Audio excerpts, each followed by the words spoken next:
Personality is a dynamic and organized set of characteristics possessed by a person that uniquely influences his or her cognitions, emotions, motivations, and behaviors in various situations. The word personality originates from the Latin persona, which means mask. In the theatre of the ancient Latin-speaking world, the mask was not used as a plot device to disguise the identity of a character, but instead was a convention employed to represent or typify that character. Personality also refers to the pattern of thoughts, feelings, social adjustments, and behaviors consistently exhibited over time that strongly influences one's expectations, self-perceptions, values, and attitudes. It also predicts human reactions to other people, problems, and stress. There is still no universal consensus on the definition of personality in psychology. Gordon Allport, 1937, described two major ways to study personality, the nomothetic and the idiographic. Nomothetic psychology seeks general laws that can be applied to many different people, such as the principle of self-actualization or the trait of extroversion. Idiographic psychology is an attempt to understand the unique aspects of a particular individual. The study of personality has a broad and varied history in psychology with an abundance of theoretical traditions. The major theories include dispositional, trait, perspective, psychodynamic, humanistic, biological, behaviorist, evolutionary, and social learning perspective. However, many researchers and psychologists do not explicitly identify themselves with a certain perspective and instead take an eclectic approach. Research in this area is empirically driven, such as dimensional models, based on multivariate statistics, such as factor analysis, or emphasizes theory development, such as that of the psychodynamic theory. There is also a substantial emphasis on the applied field of personality testing. In psychological education and training, the study of the nature of personality and its psychological development is usually reviewed as a prerequisite to courses in abnormal psychology or clinical psychology. Philosophical assumptions.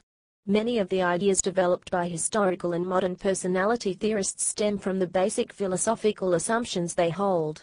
The study of personality is not a purely empirical discipline, as it brings in element of art, science, and philosophy to draw general conclusions. The following 5 categories are some of the most fundamental philosophical assumptions on which theorists disagree. 1. Freedom versus determinism. This is the question whether humans have control over their own behavior and understand the motives behind it, or if their behavior is causally determined by forces beyond their control. Behavior is categorized as being either unconscious, environmental, or biological by various theories. 2. Heredity versus environment. Personality is thought to be determined largely either by genetics and biology, or by environment and experiences. Contemporary research suggests that most personality traits are based on the joint influence of genetics and environment. One of the forerunners in this arena is C. Robert Cloninger, who pioneered the temperament and character model. 3. Uniqueness versus universality. This question discusses the extent of each human's individuality, uniqueness, or similarity in nature, universality. Gordon Allport, Abraham Maslow, and Carl Rogers were all advocates of the uniqueness of individuals. Behaviorists and cognitive theorists, in contrast, emphasize the importance of universal principles, such as reinforcement and self-efficacy. 4. Active versus reactive. This question explores whether humans primarily act through individual initiative, active, or through outside stimuli. Behavioral theorists typically believe that humans are passively shaped by their environments, whereas humanistic and cognitive theorists believe that humans are more active in their role.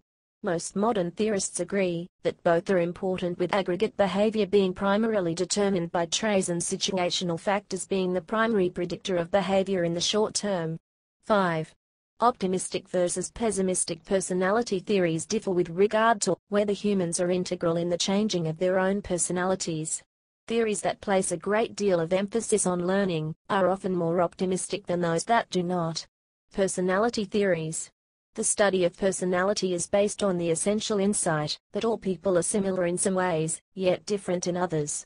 There have been many different definitions of personality proposed. However, many contemporary psychologists agree on the following definition.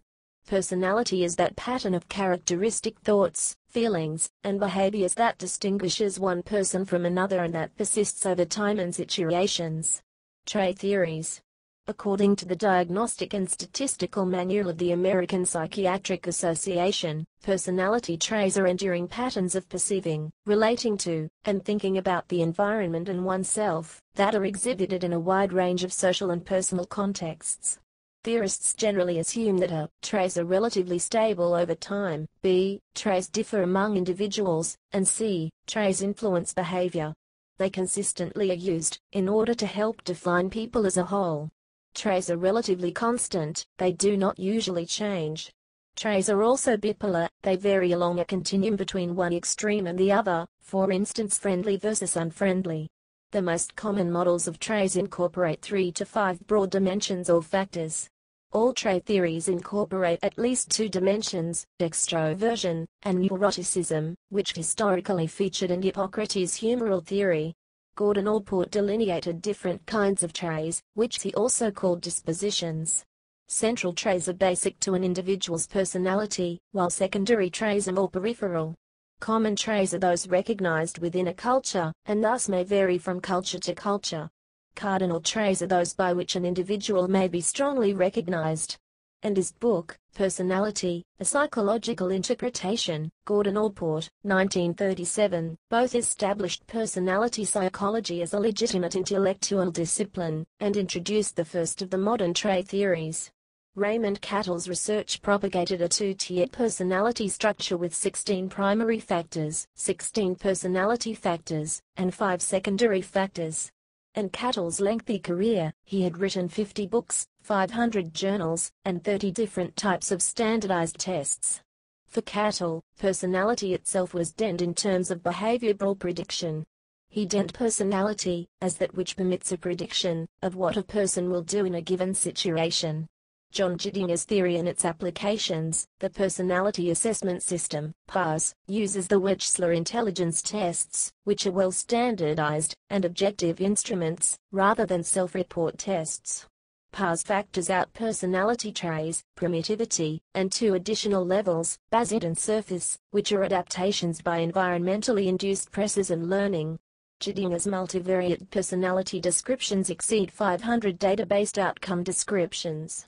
Hans Eysenck believed just 3 traits, extroversion, neuroticism and psychoticism, were sufficient to describe human personality.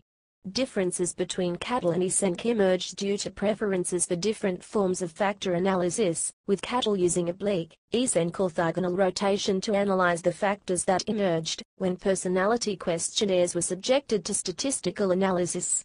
Today, the Big Five factors have the weight of a considerable amount of empirical research behind them, building on the work of Cattell and others. Eysenck, along with another contemporary in trait psychology named J.P. Guilford, 1959, believed that the resultant trait factors obtained from factor analysis should be statistically independent of one another, that is, the factors should be arranged, rotated, so that they are uncorrelated or orthogonal, at right angles, to one another. 1 point openness to experience, the tendency to be imaginative, independent, and interested in variety versus practical, conforming, and interested in routine. 2 point conscientiousness, the tendency to be organized, careful, and disciplined versus disorganized, careless, and impulsive. 3 point extroversion, the tendency to be sociable, fun-loving, and affectionate versus retiring, somber, and reserved. 4 point agreeableness, the tendency to be soft-hearted, trusting, and helpful versus ruthless, suspicious, and uncooperative. 5 point neuroticism, the tendency to be calm, secure, and self-satisfied versus anxious, insecure, and self-pitying. The Big Five contain important dimensions of personality. However, some personality researchers argue that this list of major traits is not exhaustive. Some support has been found for 2 additional factors, excellent/ordinary and evil/decent. However, no definitive conclusions have been established. Michael Ashton and Kibiam Lee, in 2008, proposed a 6-dimensional Hixarco model of personality structure. The hexaco personality traits/factors are honesty, humility, H, emotionality, E, extroversion, X, agreeableness, A, conscientiousness, C, and openness to experience, O. The three dimensions, extroversion, conscientiousness, and openness to experience, are considered to be basically the same as their counterpart dimensions in the Big Five model. However, in the hexaco model, honesty, humility, emotionality and agreeableness differ from the neuroticism and agreeableness factors of the Big Five model. Ashton and Lee especially emphasize the honesty, humility, H, factor as differentiating the hexaco model from other personality frameworks. Specifically, the H factor is described as sincere, honest, faithful/loyal, modest/unassuming, fair-minded, versus sly, deceitful, greedy, pretentious, hypocritical, boastful, and pompous. The H factor has been linked to criminal, materialistic, power-seeking and unethical tendencies. Trait models have been criticized as being purely descriptive, and offering little explanation of the underlying causes of personality. Eysenck's theory, however, proposes biological mechanisms as driving traits, and modern behavior genetics researchers have shown a clear genetic substrate to them. Vague. Another potential weakness of trait theories is that they may lead some people to accept oversimplified classifications or worse, offer advice based on a superficial analysis of personality. Finally, trait models often underestimate the effect of specific situations on people's behavior. This article contains instructions, advice, or how-to content. The purpose of Wikipedia is to present facts, not to train. Please help improve this article either by rewriting the how-to content, or by moving it to Wikiversity, Wikibooks or Wikivoyage, October 2012. The importance that genetic influences have on personality characteristics can change across a 5-year period. Age differences create more variables even within a family, so the best comparisons are found using twins. Twins typically share a family environment called a shared environment, because they may share other aspects like teachers, school, and friends. A non-shared environment means completely different environment for both subjects. Biologically related children who are separated after birth, and raised in different families live in non-shared environments. Identical twins separated at birth, and raised in different families constitute the best cases for heredity and personality, because similarities between the two are due only to genetic influences. Vulnerability was a factor in this study that was taken into consideration regarding the issue of genetic influences on vulnerability. The study concluded that the monozygotic co-twins would be more similar than dizygotic co-twins in change over time. The data concluded that there were no significant differences for either variances between the monozygotic and dizygotic co-twins. Another current open question is whether genetic influences are important for the likeliness of co-twins to change in the same way over a period of time. A link was found between the personality trait of neuroticism and a polymorphism called 5-HTTLPR in the serotonin transporter gene, but this association was not replicated in larger studies. Other candidate gene studies have provided weak evidence that some personality traits are related to AVPR1A, ruthlessness gene, and MAOA, warrior gene. Genotypes, or the genetic makeup of an organism, influence but don't fully decide the physical traits of a person. Those are also influenced by the environment and behaviors they are surrounded by. For example, a person's height is affected by genetics, but if they are malnourished, growth will be stunted, no matter what their genetic coding says. Environment is also not completely responsible for an outcome in personality. An example from Psychobiology of Personality by Marvin Zuckerman is alcoholism. Studies suggest that alcoholism is an inherited disease, but if a subject with a strong biological background of alcoholism in their family tree is never exposed to alcohol, they will not be so inclined regardless of their genome. It is also a question open to debate, whether there are genetic influences on the tendency of the co-twins to change, without keeping in mind the direction of the change. Another factor that can be addressed is biological versus adoptive relatives, and can be clearly seen in what is a real-life experiment, adoption. This creates two groups: genetic relatives, biological parents and siblings, and environmental relatives, adoptive parents and siblings. After studying hundreds of adoptive families, the discovery was that people who grow up together, whether biologically related or not, do not much resemble one another in personality. And characteristics such as extroversion and agreeableness, adoptees are more like their biological parents than to their adoptive parents. However, the minute shared environment effects do not mean that adoptive parenting is ineffective.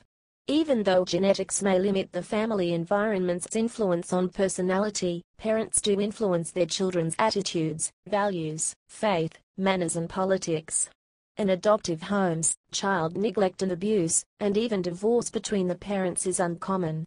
In accordance to that, it is not surprising, despite a somewhat greater risk of psychological disorder, most adopted children excel, especially when they are adopted as infants. In fact, 7 out of 8 have reported feeling a strong connection with one or even both of their adoptive parents. Type theories. Personality type refers to the psychological classification of different types of people. Personality types are distinguished from personality traits, which come in different levels or degrees. For example, according to type theories, there are 2 types of people, introverts and extroverts. According to trait theories, introversion and extroversion are part of a continuous dimension, with many people in the middle. The idea of psychological types originated in the theoretical work of Carl Jung and William Marston, whose work is reviewed in Dr. Travis Bradbury's Self-Awareness. Jung's seminal 1921 book on the subject is available in English as Psychological Types. Building on the writings and observations of Jung during World War II, Isabel Briggs Myers and her mother, Catherine C. Briggs, delineated personality types by constructing the Myers-Briggs type indicator. This model was later used by David Kissy with a different understanding from Jung, Briggs and Myers.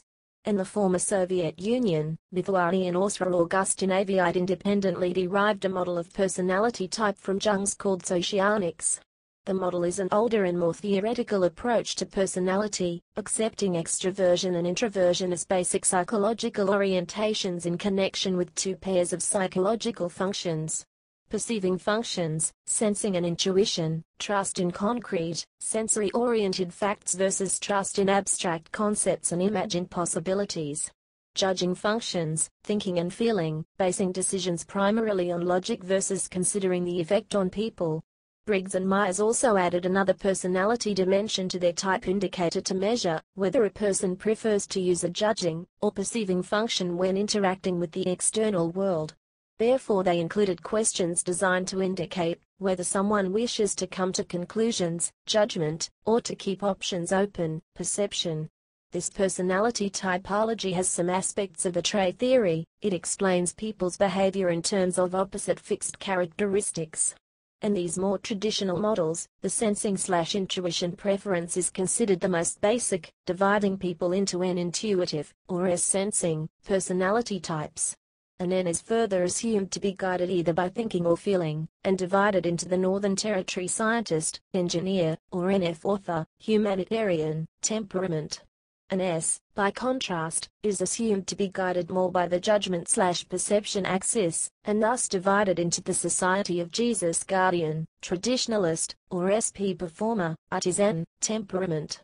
These 4 are considered basic, with the other 2 factors in each case, including always extroversion/introversion, less important. Critics of this traditional view have observed that the types can be quite strongly stereotyped by professions, although neither Myers nor Kissy engaged in such stereotyping in their type descriptions, and thus may arise more from the need to categorize people for purposes of guiding their career choice. This, among other objections, led to the emergence of the 5-factor view, which is less concerned with behavior under work conditions and more concerned with behavior in personal and emotional circumstances. It should be noted, however, that the MBTI is not designed to measure the work self, but rather what Myers and Macaulay called the shoes-off self. Some critics have argued for more or fewer dimensions, while others have proposed entirely different theories, often assuming different definitions of personality. Type A and Type B personality theory. During the 1950s, Mir Friedman and his co-workers defined what they called Type A and Type B behavior patterns. They theorized that intense hard-driving Type A personalities had a higher risk of coronary disease, because they are stress junkies.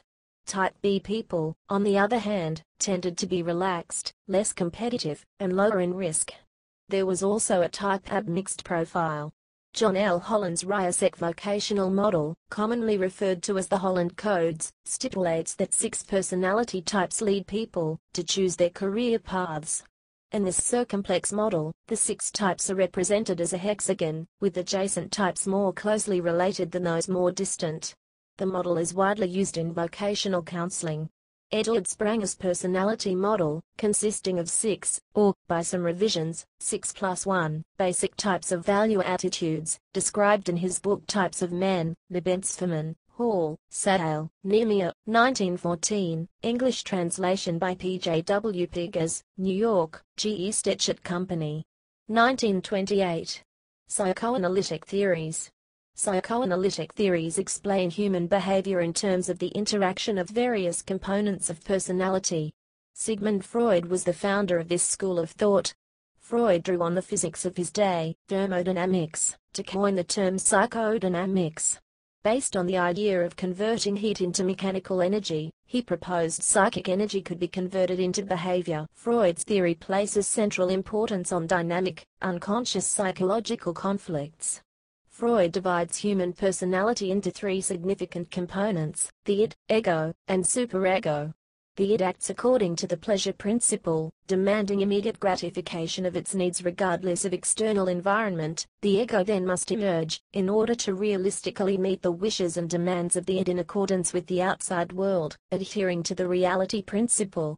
Finally, the superego, conscience, inculcates moral judgment and societal rules upon the ego, thus forcing the demands of the id to be met not only realistically but morally. The superego is the last function of the personality to develop, and is the embodiment of parental/social ideals established during childhood. According to Freud, personality is based on the dynamic interactions of these 3 components. The channeling and release of sexual, libidinal, and aggressive energies, which ensues from the eros sex, instinctual self-preservation, and thanatos death, instinctual self-annihilation, drives respectively, are major components of his theory. It is important to note that Freud's broad understanding of sexuality included all kinds of pleasurable feelings experienced by the human body. Freud proposed 5 psychosexual stages of personality development. He believed adult personality is dependent upon early childhood experiences and largely determined by age 5. Fixations that develop during the infantile stage contribute to adult personality and behavior. One of Sigmund Freud's earlier associates, Alfred Adler, did agree with Freud that early childhood experiences are important to development, and believed birth order may influence personality development.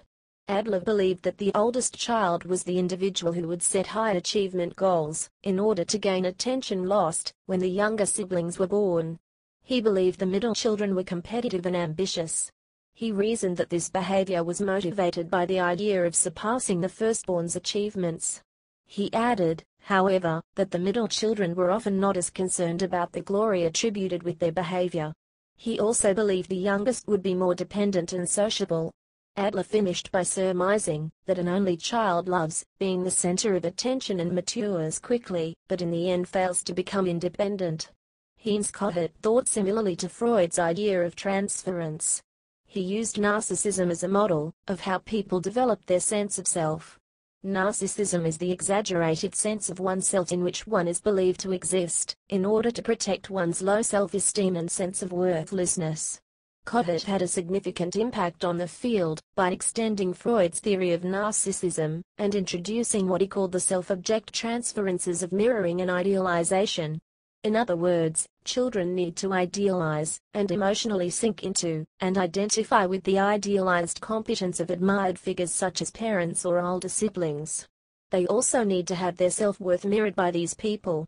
These experiences allow them to thereby learn the self-soothing and other skills that are necessary for the development of a healthy sense of self. Another important figure in the world of personality theory is Karen Horney. She is credited with the development of the real self and the ideal self. She believes all people have these 2 views of their own self. The real self is how humans act with regard to personality, values, and morals, but the ideal self is a construct individuals implement in order to conform to social and personal norms. Behaviorist theories. Behaviorists explain personality in terms of the effects external stimuli have on behavior. The approaches used to analyze the behavioral aspect of personality are known as behavioral theories or learning conditioning theories. These approaches were a radical shift away from Freudian philosophy.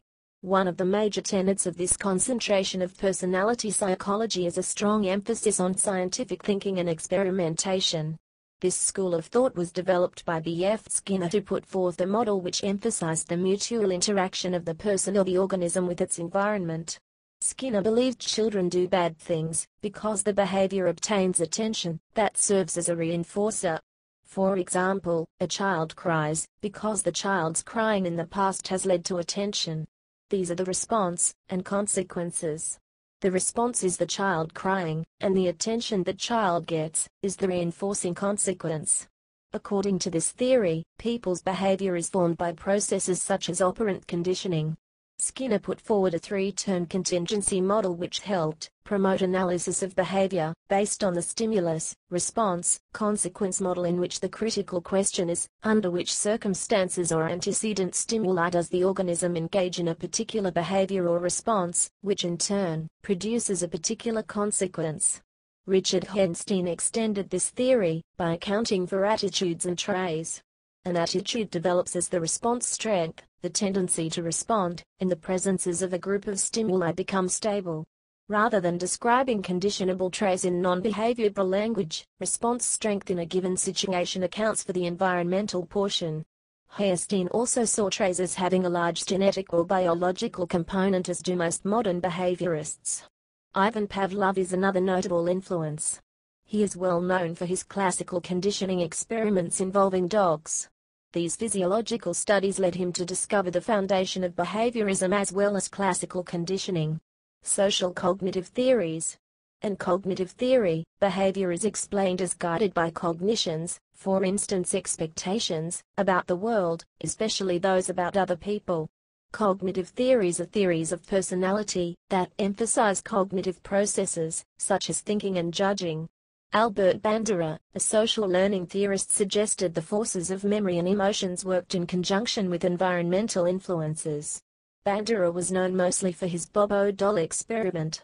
During these experiments, Bandura videotaped a college student kicking and verbally abusing a Bobo doll. He then showed this video to a class of kindergarten children who were getting ready to go out to play. When they entered the playroom, they saw Bobo dolls and some hammers. The people observing these children at play saw a group of children beating the doll. He called this study and his findings observational learning, or modeling.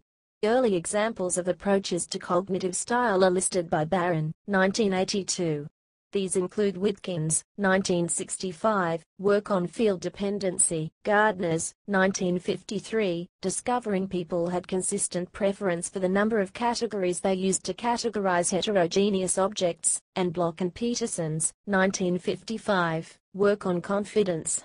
Inline discrimination judgments.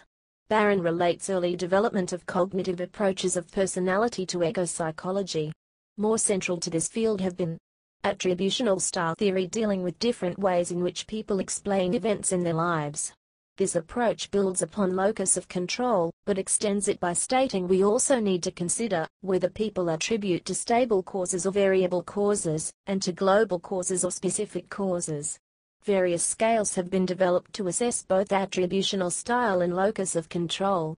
Locus of control scales include those used by Rotter, and later by Dudweiler, Banowicki and Strickland, 1973, locus of control scale for children, and various locus of control scales specifically in the health domain, most famously that of Kenneth Walston and his colleagues, the multidimensional health locus of control scale. Attributional style has been assessed by the Attributional Style Questionnaire, the Expanded Attributional Style Questionnaire, the Attributions Questionnaire, the Real Events Attributional Style Questionnaire, and the Attributional Style Assessment Test. Achievement style theory focuses upon identification of an individual's locus of control tendency, such as by Rotter's evaluations, and was found by Cassandra Bolyard-White to provide valuable information for improving academic performance of students. Individuals with internal, control tendencies are likely to persist to better academic performance levels, presenting an achievement personality, according to Cassandra B. White. Recognition that the tendency to believe that hard work and persistence often results in attainment of life and academic goals has influenced formal educational and counseling efforts with students of various ages and in various settings since the 1970s. Research about achievement counseling aimed toward encouraging individuals to design ambitious goals and work toward them, with recognition that there are external factors that may impact, often results in the incorporation of a more positive achievement style by students and employees, whatever the setting, to include higher education, workplace, or justice programming. Walter Mischel, 1999, has also defended a cognitive approach to personality.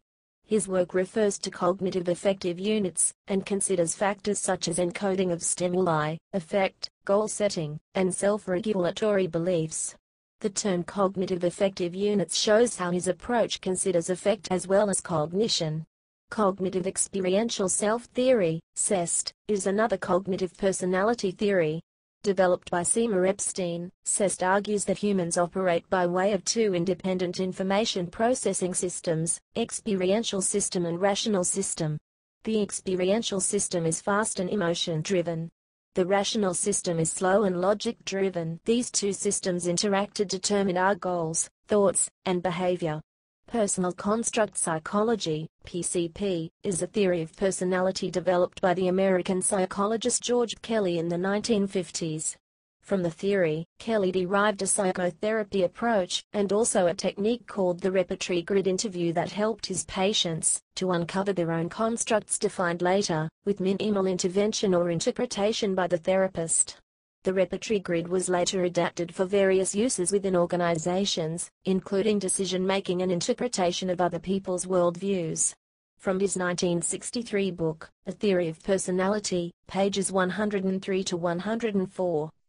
Fundamental postulate: a person's processes are psychologically channelized by the ways in which the person anticipates events. Construction corollary: a person anticipates events by construing their replications. Individuality corollary: people differ from one another in their construction of events. Organization corollary: each person characteristically evolves, for convenience in anticipating events, a construction system embracing ordinal relationships between constructs. Dichotomy corollary: a person's construction system is composed of a finite number of dichotomous constructs. Choice corollary: people choose for themselves the particular alternative in a dichotomized construct through which they anticipate the greater possibility for extension and definition of their system. Range corollary: a construct is convenient for the anticipation of a finite range of events only. Experience corollary: a person's construction system varies as the person successively construes the replication of events. Modulation corollary: the variation in a person's construction system is limited by the permeability of the constructs within whose ranges of conveniences the variants lie. Fragmentation corollary: a person may successively employ a variety of construction subsystems which are inferentially incompatible with each other. Commonality corollary: to the extent that one person employs a construction of experience which is similar to that employed by another, the psychological processes of the two individuals are similar to each other. Sociality corollary: to the extent that one person construes another's construction processes, that person may play a role in a social process involving the other person. Humanistic theories. Humanistic psychology emphasizes that people have free will, and that this plays an active role in determining how they behave. Accordingly, humanistic psychology focuses on subjective experiences of persons as opposed to forced, definitive factors that determine behavior. Abraham Maslow and Carl Rogers were proponents of this view, which is based on the phenomenal field theory of Combs and Snick, 1949. Vertical bar Rogers and Maslow were among a group of psychologists that worked together for a decade to produce the Journal of Humanistic Psychology. This journal was primarily focused on viewing individuals as a whole, rather than focusing solely on separate traits and processes within the individual. Robert W. White wrote the book The Abnormal Personality, that became a standard text on abnormal psychology. He also investigated the human need to strive for positive goals like competence and influence, to counterbalance the emphasis of Freud on the pathological element of personality development. Maslow spent much of his time studying what he called self-actualizing persons, those who are fulfilling themselves, and doing the best they are capable of doing. Maslow believes all who are interested in growth move towards self-actualizing, growth, happiness, satisfaction, views.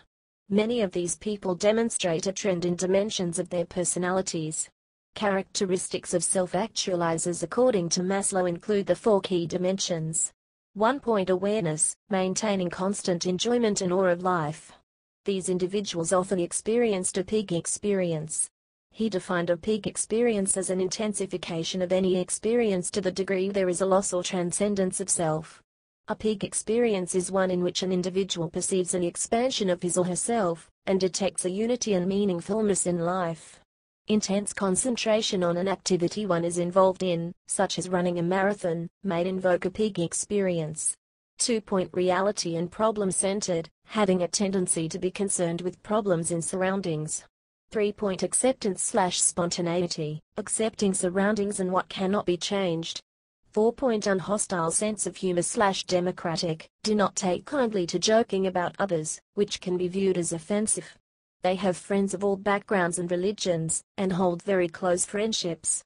Maslow and Rogers emphasized a view of the person as an active, creative, experiencing human being who lives in the present and subjectively responds to current perceptions, relationships, and encounters. They disagree with the dark, pessimistic outlook of those in the Freudian psychoanalysis ranks, but rather view humanistic theories as positive and optimistic proposals which stress the tendency of the human personality toward growth and self-actualization. This progressing self will remain the center of its constantly changing world, a world that will help mold the self, but not necessarily confine it. Rather, the self has opportunity for maturation, based on its encounters with this world. This understanding attempts to reduce the acceptance of hopeless redundancy. Humanistic therapy typically relies on the client for information of the past and its effect on the present, therefore the client dictates the type of guidance the therapist may initiate. This allows for an individualized approach to therapy. Rogers found patients differ in how they respond to other people. Rogers tried to model a particular approach to therapy. He stressed the reflective or empathetic response. This response type takes the client's viewpoint, and reflects back his or her feeling, and the context for it. An example of a reflective response would be, "It seems you're feeling anxious about your upcoming marriage." This response type seeks to clarify the therapist's understanding, while also encouraging the client to think more deeply, and seek to fully understand the feelings they have expressed. Biopsychological theories. Biology plays a very important role in the development of personality. The study of the biological level in personality psychology focuses primarily on identifying the role of genetic determinants, and how they mold individual personalities. Some of the earliest thinking about possible biological bases of personality grew out of the case of Phineas Gage. In an 1848 accident, a large iron rod was driven through Gage's head, and his personality apparently changed as a result, although descriptions of these psychological changes are usually exaggerated. Graphic by Damasio and others showing how the tamping iron may have damaged both frontal lobes. A 2004 study by Ratiel and colleagues suggests the damage was more limited. In general, patients with brain damage have been difficult to find and study.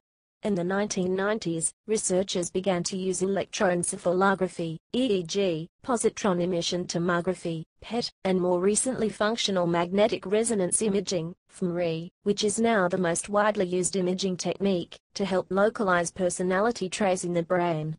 Genetic bases of personality.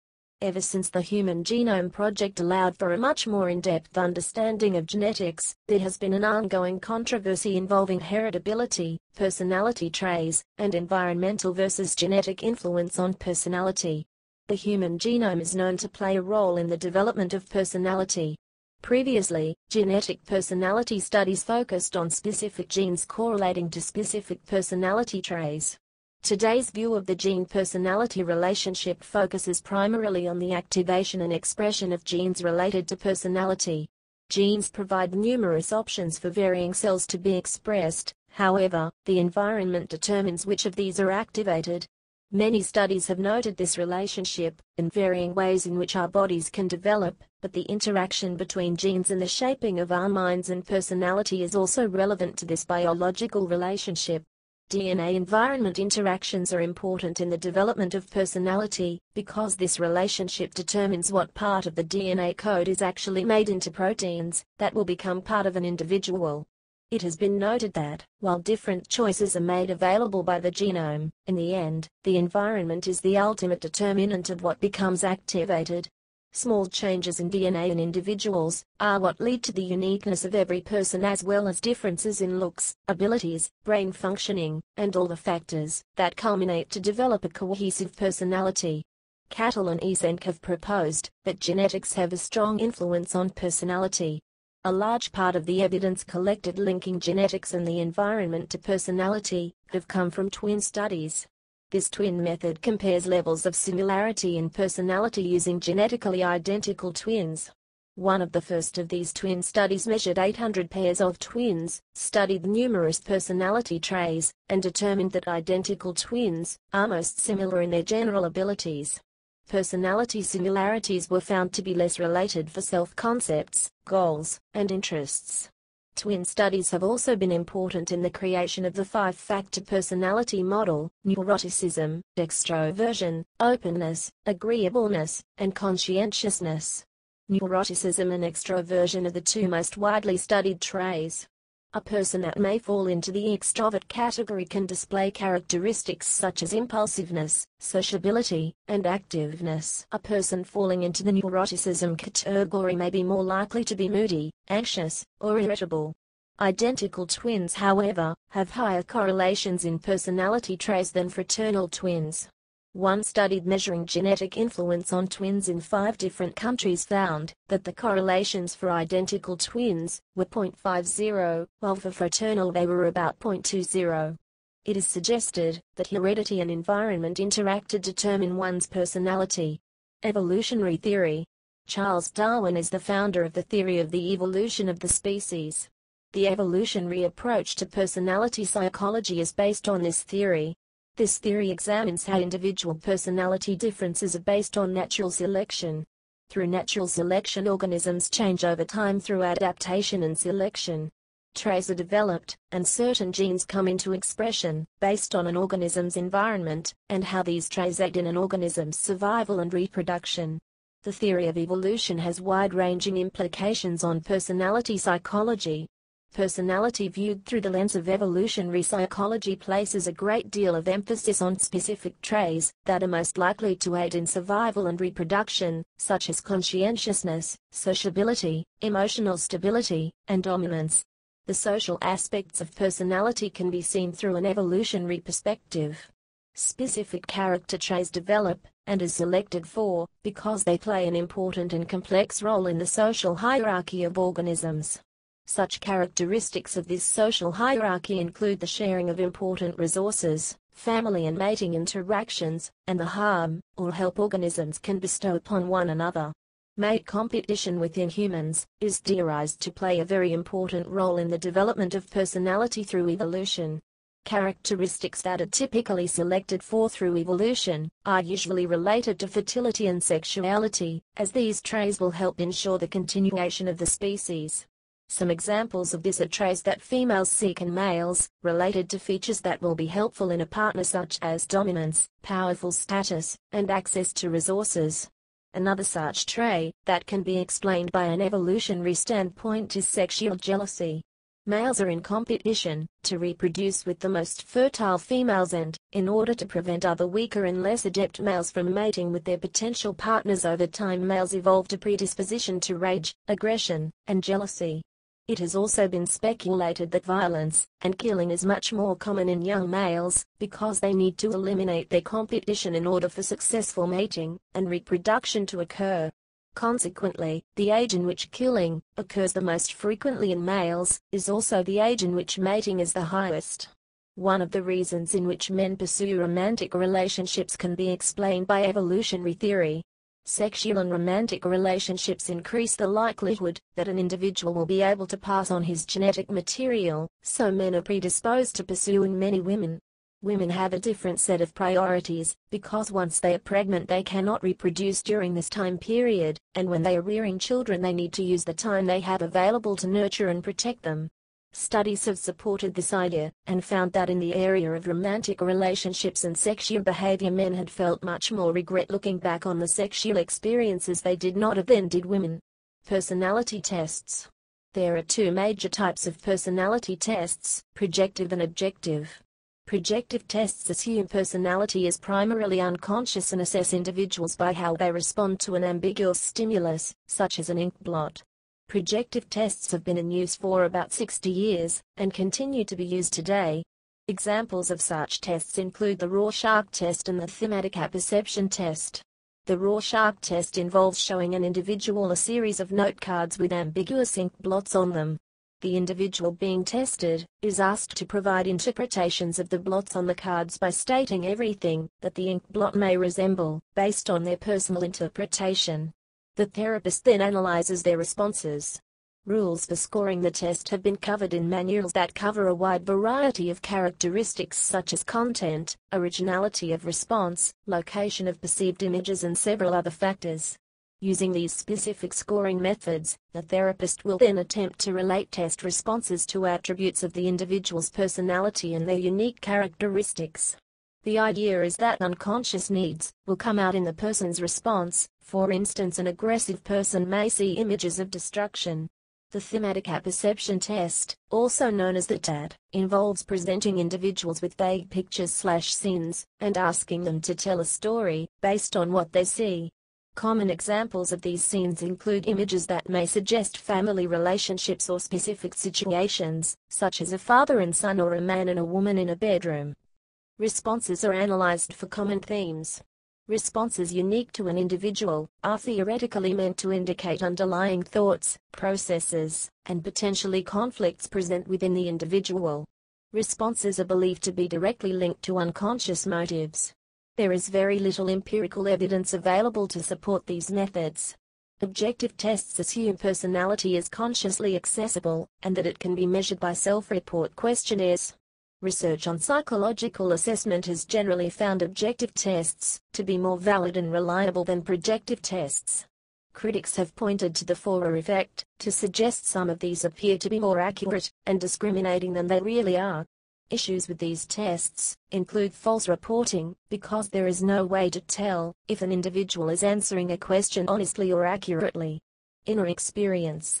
Psychology has traditionally defined personality through its behavioral patterns, and more recently with neuroscientific studies of the brain. In recent years, some psychologists have turned to the study of inner experiences for insight into personality as well as individuality.